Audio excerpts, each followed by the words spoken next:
All right, everybody. It's great to be back. I thought in this video I'd just be brief about going over the curve that we've all talked about, or that we've heard about, I should say. Um, as you can imagine, in the beginning there was a big fear because if this virus was not properly contained, the curve would go way up, we'd get lots of cases, and then it wouldn't infect, the length of the infection wouldn't continue, but it would start to go back down. The problem is that our healthcare systems, whether you're in a socialized healthcare system like here in Britain, or if you're in a more privatized healthcare system like in the United States, either way, it does not have the ability to combat the quantity of cases when you get to a certain point. So, going on, I thought I would bring up three key terms that are important to talk about in terms of when we have a pandemic regarding a specific disease. First of all, for an outbreak or a pandemic to occur, um, the um, the species of which it infects, we're only looking at one species. That's pretty self-explanatory. In this case, the human race. Now, there are three key terms that I thought I would bring up before I go into the discussion of the curve. The first one is the rate of transmission. We use R naught for that. So, if the rate of transmission, let's say it's 2.2, that means if someone goes out and they, on average, will spread the disease to 2.2 people. So let's just make it simple. Let's just say they spread it to two people. So you had one person who had the disease, then you have two more who've got it. You've got a total of three. Then the next day, those three people each spread it to two more people. So six people received the disease that day. Three people had previously. You have a total of nine. You see how the curve is going up exponentially here? It's not some kind of linear curve. So that's why the curve is in danger in the beginning and all the way up very quickly and very fast, because that depends on the rate of transmission. The mode of transmission. Now, this is the means in the way the disease is spread. Now, remember back in 2014 how there was a big fear about the Ebola virus? Well, the truth is the Ebola virus is actually much more dangerous to the average person.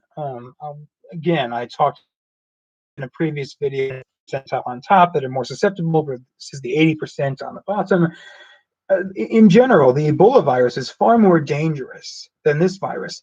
The thing about the Ebola virus that made it so easy in combating is that the mode of transmission was through fluid contact, through mucous membrane.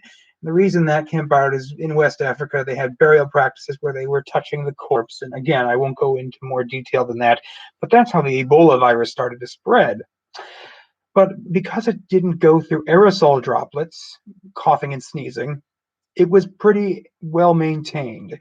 Now, with the Zika virus back in 2016, that was through a vector transmission. That was its mode of transmission. A vector usually is an insect or a type of animal. For those who have heard of Lyme disease, ticks are a vector. They carry Lyme disease. Mosquitoes are an example. In the bubonic plague, mice were an example of a vector because it was carrying the disease from one to the next. So the thing about the Zika virus is that while the mode of transmission was a little bit more complex than fluid contact, like with the Ebola virus, the virulency, which is the third term I wanted to get into, basically how toxic the disease is, how deadly the disease is. Can it cause fatality? Can it cause this? The virulency of the Zika virus was actually not that great. The main thing we were worried about were pregnant women because it can cross the placenta and it can disrupt the development of the embryo, and it can cause basically lasting changes within the cerebrum. So now we fast forward to today where we have the coronavirus. The thing about the coronavirus is that the mode of transmission, unlike the Zika virus, which used vectors, a mosquito in that case, or with the Ebola virus, which was through fluid contact or through mucosal contact, the coronavirus is spread through aerosol droplets, so coughing, sneezing. That's why you want to wear a mask. An N95 mask is really only needed for those in the healthcare field right now. Those who go out in public and wear a mask, the principle behind it, while it does not guarantee your safety, in fact, if you think of a normal circumstance, someone wears a mask usually when they are sick, because the idea is it won't go through and it won't infect someone else. The point is to stop spread of the infection. So we've got the rate of infection, which is how fast it spreads. We measure that with R naught. Then we have the mode of infection, which is how does it spread, and then we have the virulency, which is essentially how toxic, how deadly can the disease be. Now, the virulency of this case, I mentioned this in another video, but the virulency can be very deadly to those who are elderly, to those who are immunocompromised anyway, to those who have predisposition to respiratory diseases such as asthma, or to those who have, again, immunocompromised, such as those who receive organ transplants. I'll go over organ transplants in another video if I get that far. But I hope this helps you understand how that curve can drastically go up. Now, by staying at home, the idea is that while we can't change the rate of the transmission, we can change it can't spread if we're not in close enough proximity to get it. Or if it does spread and it stays on a surface or something, you can clean it up quickly. That's why you should be washing your door handles, washing your surfaces, this sort of thing. Frequently washing your bedspreads, your clothing, all of that good stuff.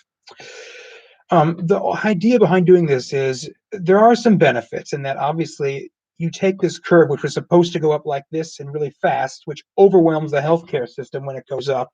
Again, sorry, I don't have the proper visuals, but you flatten the curve, as we've heard so often. And so the curve does last longer, but it also doesn't infect as many people. And it also, while it does end up lasting longer, we had fewer fatalities and fewer cases. Now, with regards of dealing with the curve, a lot of you have said, oh, we need to get to the apex. That's true. The apex is ideally the worst of it. But if you relieve measures before it's time, before you get to the bottom of the other side of the curve, the problem is, as we're seeing in Singapore right now, this video is being recorded on April 17th of 2020. The problem is that we can actually see the curve go back up if it's not careful, because all of those who were infected, they don't have any kind of immunity. So if you release them back on out, and the disease is still spreading, the rate of transmission and the mode of transmission is able to allow the disease to infect as many people as possible then. That's why, as frustrating as it is, we need to keep staying home, only going out for the essentials, such as infrequent grocery shopping, a pharmacy pickup, or to seek medical treatment. And I think here in Britain, we're allowed to leave for an hour of exercise every day. I try to do mine at night because there's fewer people out. And again, if you see someone cross the street, or keep that 2-meter distance.